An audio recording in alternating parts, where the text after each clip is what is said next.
All right, let's jump right into this really fascinating world where physical value meets digital speed.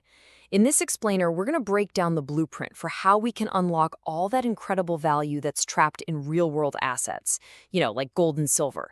And we're really going to focus on the crucial role that trust, especially from a legal and notarial standpoint, plays in making this whole thing tick. I mean, it sounds like science fiction, right? But this one simple question, it really gets to the heart of a huge problem we have in our economy today. How do we take stuff that has real, tangible value and make it move at the speed of information? So think about it like this. On one side, you've got physical assets, gold, silver. They're like the bedrock of value, right? They're secure, you can verify them, but they're kind of stuck, trapped in what you could call an asset cage. They're illiquid, which just means they're a real pain to spend or trade on the fly. And then on the other side, you've got digital money. It's super fast, super liquid, but it's also abstract, and that comes with its own set of risks. Okay, so this is the heart of the matter. The big puzzle is solving this trapped asset problem. I mean, how do you free up the billions, heck, trillions of dollars that are locked away in these super secure but really slow-moving assets? And here's the kicker. Without sacrificing the security that makes them so valuable to begin with. And this is the core challenge, especially for anyone in a position of trust. If you're a trustee or civil law notary, this question is everything. It's not just a tech problem, it's a trust problem. And that is precisely what this new financial architecture, this digital blueprint, is designed to fix. So, the solution? It's all laid out in a new digital blueprint. Think of it as a standardized playbook, sometimes called the silver/gold-backed token metric. And let's be clear, we're not just talking about creating another crypto coin here. This is a very specific, legally compliant, and secure way to create digital tokens that truly represent real physical metal. The key process at the heart of this is called tokenization. You can think of it like this. You're basically creating a digital claim check, or maybe a digital title, for a real-world asset. That token lives on a blockchain, which is just a super secure and transparent digital ledger, and it legally represents your ownership of that actual physical thing. So how does it work? Well, the whole thing happens in 3 pretty straightforward steps. First up, verification. A real asset, let's say a bar of silver, gets authenticated and then put into super secure custody. Next, you have creation. A unique digital token is minted on the blockchain to represent ownership of that specific bar. And finally, it all gets locked into the registry. That token is recorded on a permanent, totally transparent digital ledger that anyone can see. Okay, which brings us to the most important question of all, especially for you guys. The tech is cool, sure, but how do we actually build fundamental human trust into this system?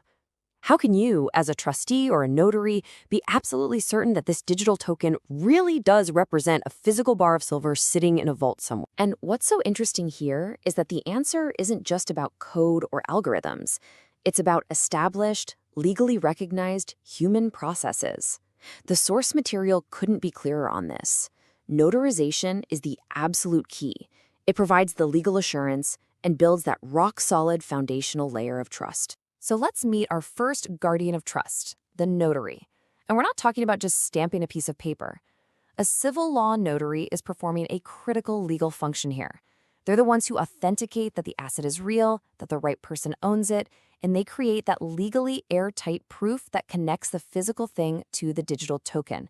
This is them fulfilling a core fiduciary duty. Our second guardian is secure custody. This is all about making sure that the underlying asset, that actual bar of gold or silver, is physically safe, insured, and accounted for 24/7 in a specialized audited facility. Yeah, it's not just sitting in some back room. And guardian number 3, the independent auditor. These are the outside experts who come in regularly to verify everything. They literally count the metal in the vault and then check that number against the number of tokens out there on the blockchain. It's a continuous process of reconciliation, making sure the books always balance and that one-to-one backing is always maintained. So there you have it. These 3 pillars, the legal stamp of approval from the notary, the physical security from the custodian, And that constant verification from the auditor, this is what forms the human-led foundation of trust for this entire system. Okay, so we've established that human layer of trust. That's solid. But what about the day-to-day stuff? How do we make sure the rules are followed automatically, securely, and the same way every single time for every single transaction? Well, that's where smart contracts come in. The best way to think about them is like a digital vending machine. It's a program that lives on the blockchain, and it just executes itself.